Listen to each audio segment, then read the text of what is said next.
Hi guys, it's Emma AITA, your favorite AI slop tuber. Before we jump into today's video, don't forget to hit that subscribe button and ring the bell so you never miss an upload. Thanks so much for your support. Now, let's get right into the video. AITA for cutting off contact with my sister after she repeatedly disrespected my decision to stay child-free. Growing up, my sister Jenna, 30 female, and I, 32 female, were close. Or at least I thought we were. We shared bedrooms, secrets, and family vacations, and for years, we seemed inseparable. But as we got older, it became clear we had very different views on some of the biggest life choices, especially about having children. From the moment I announced that I was choosing to live a child-free life, Jenna took it as a personal insult. At first, she was hurt and confused, asking if I was sure and if I'd just not met the right person. I tried to explain that my decision was rooted in my values, my mental health, and my career goals. I loved kids, but I didn't want to be a mother. That seemed to disappoint her more than I expected. At first, the tension was subtle. A sideways glance when I declined to babysit her nieces, a dismissive remark about my selfishness during family dinners. But it escalated quickly after Jenna had her first child. Suddenly, every conversation revolved around babies, milestones, and motherhood in a way that felt suffocating. If I mentioned my job or hobbies, she'd roll her eyes or change the subject to diaper brands or sleep training. She even called me selfish outright at one point, saying I was wasting my youth and missing out on the best thing life has to offer. I tried to brush it off, but it hurt deeply. Then, things got worse. At Jenna's baby shower, she insisted I help organize it despite me telling her I felt uncomfortable being the token child-free aunt. She accused me of being unsupportive when I declined to help with the nursery. On the day of the shower, she made a public speech thanking everyone for supporting our new family, including me, but then added a pointed comment about some people choosing to stand on the sidelines, a jab no one missed. I wanted to confront her but held back for the sake of family peace. After that, the distance between us grew. Jenna started excluding me from family gatherings, citing baby schedules and kid-friendly events. When I questioned it, she said I was choosing to be difficult. Our parents tried to mediate, but I felt caught between loyalty to my sister and loyalty to my own boundaries. I tried to keep the peace by attending events even when I felt uncomfortable, but Jenna's behavior only worsened. The breaking point came last Christmas. Jenna invited me over for dinner but made it clear the baby was the center of attention. She kept interrupting me to talk about breastfeeding and diaper rash remedies. At one point, she loudly asked if I'd ever reconsider having kids, which I found invasive. When I said no, she scoffed and accused me of being cold and narrow-minded. I left early, feeling hurt and dismissed. Afterwards, Jenna sent me a lengthy text accusing me of alienating the family and choosing selfishness over love. I didn't reply. Then she started spreading rumors among relatives that I was hostile and ungrateful. My parents urged me to reconcile, but I told them I couldn't be around someone who disrespected my core values. Now, I've cut off contact with Jenna entirely. She has refused to speak to me and has told family members I'm the problem. Some relatives think I'm too harsh. Others say I have every right to set boundaries. I'm left wondering if I'm being the asshole for walking away from my own sister over a disagreement about children. After cutting off contact with Jenna, I felt a strange mixture of relief and guilt. Relief because I no longer had to endure the constant judgment and passive-aggressive comments about my life choices. Guilt because family ties aren't easily broken, and I worried about how this rift was affecting the rest of my family. My parents, especially, seemed caught in the middle, trying their best to keep everyone connected while also respecting my decision to take space. They told me repeatedly that Jenna was just hurt, and that she might come around eventually, but deep down, I wasn't sure if that would ever happen. The weeks after the fallout were hard. Family events were noticeably quieter without Jenna there, and I often got asked if I was going to make amends. I explained as kindly as I could that I needed time to heal, and that our conflict wasn't something that would be solved with a quick apology or forced interaction. Some relatives understood, others didn't. My mother, bless her heart, invited me for long talks over coffee, trying to understand both sides and offering support. But even with their encouragement, I felt like I was walking a tightrope, wanting to keep peace but not at the cost of my own dignity. In the meantime, Jenna's behavior toward me seemed to intensify from afar. I noticed subtle digs on social media, posts about people who think only their way is right, or family members who refuse to celebrate others' happiness.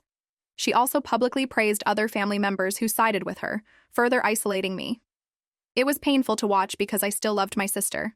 I just couldn't reconcile who she had become with the sister I once knew. One day, I got a message from Jenna's husband, Dave. He said Jenna was feeling deeply hurt and wanted to meet to talk things through. I was torn. Part of me wanted to heal the relationship, but I was also wary of stepping back into a situation where my boundaries might be ignored again. After some thought, I agreed to meet them both at a neutral cafe. That meeting was intense. Jenna came with a list of grievances: that I hadn't supported her motherhood, that I was dismissive and unsupportive, and that I had chosen a selfish lifestyle over family. I listened carefully, trying to remain calm and explain my perspective.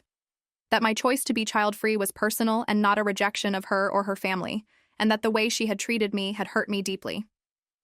Jenna interrupted often, saying things like, "You don't get it. Being a mom is the hardest, most important job. How can you just throw that away? And you don't care about anyone but yourself." It was exhausting and felt like a trap. Any point I made was twisted to sound like an attack. Dave tried to mediate, urging Jenna to hear me out, but it was clear she wasn't ready to truly listen. After the meeting, I realized that the underlying issue wasn't just about children, it was about respect, empathy, and acceptance. Values Jenna and I no longer shared. I left feeling more certain than ever that distancing myself was the healthiest choice, even if it meant losing my sister. Since then, I've focused on building my own chosen family, close friends who understand and respect my decisions. I've also thrown myself into work and hobbies, finding peace in spaces where I don't have to defend who I am. But the ache of family loss lingers, especially during holidays or milestones when siblings usually gather. I'm sharing this now because I still wonder, was I too rigid? Should I have tried harder to meet Jenna halfway, even if it meant compromising my values? Or was walking away the only way to protect myself? As the months passed, the distance between Jenna and me remained firm. I stuck to my decision not to engage in further discussions unless it was in a controlled, respectful environment. I didn't want to be pulled into emotional confrontations that would only leave me feeling drained and misunderstood. My social circle noticed the change, and while some sympathized, others wondered if I was overreacting. After all, family disagreements happen all the time, and many believed I should simply get over it.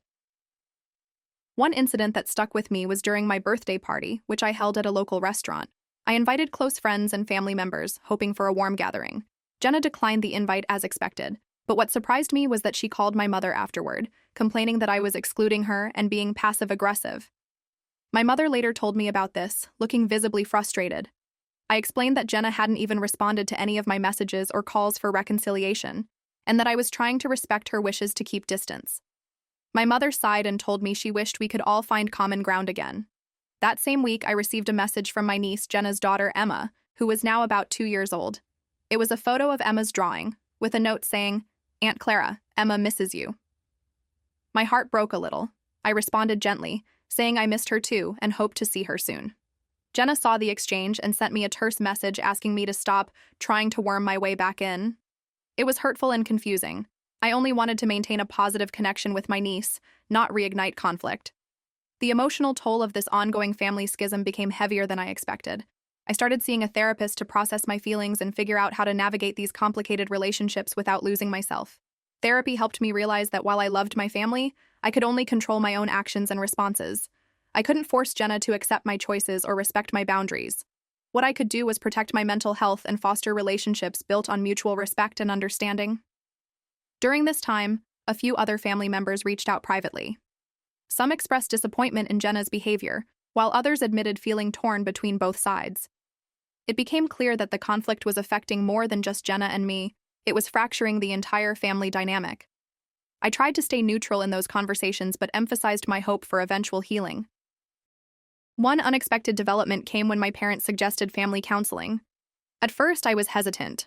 I worried it might feel forced or superficial. But after some reflection, I agreed to a few sessions, hoping a neutral third party might facilitate dialogue and maybe, just maybe, open a path toward reconciliation. The family therapy sessions were difficult but illuminating. Jenna was defensive and often dismissive, but the counselor helped guide us towards seeing each other's perspectives. I shared how her words and actions had made me feel marginalized and judged for my life choices. Jenna talked about feeling hurt by what she perceived as my rejection of motherhood and family traditions. Slowly, the walls started to lower, though it was clear there was still a long way to go. Despite progress, the process was slow. I set clear limits.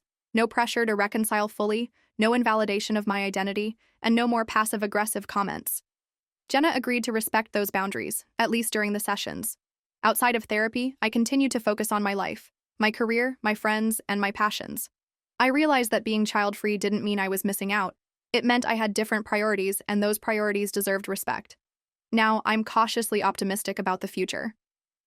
I don't know if Jenna and I will ever return to the closeness we once had, but I do know that I'm no longer willing to sacrifice my peace for the sake of appearances or family pressure.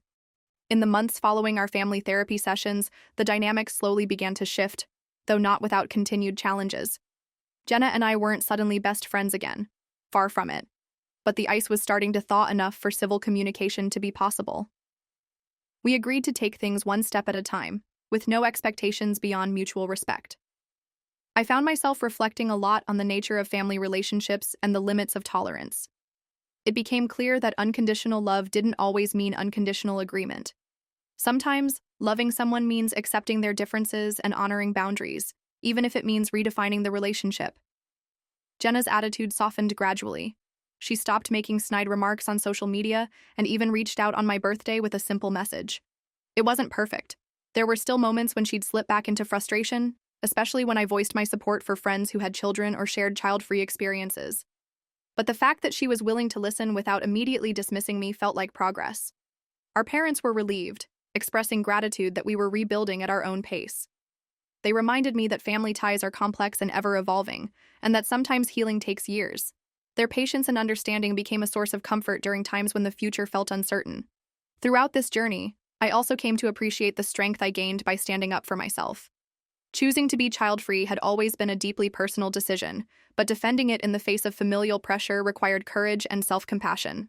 I learned that my worth was not defined by my reproductive choices, nor by anyone else's expectations. Looking back, I don't regret setting boundaries or prioritizing my well-being, even when it meant distancing myself from my sister.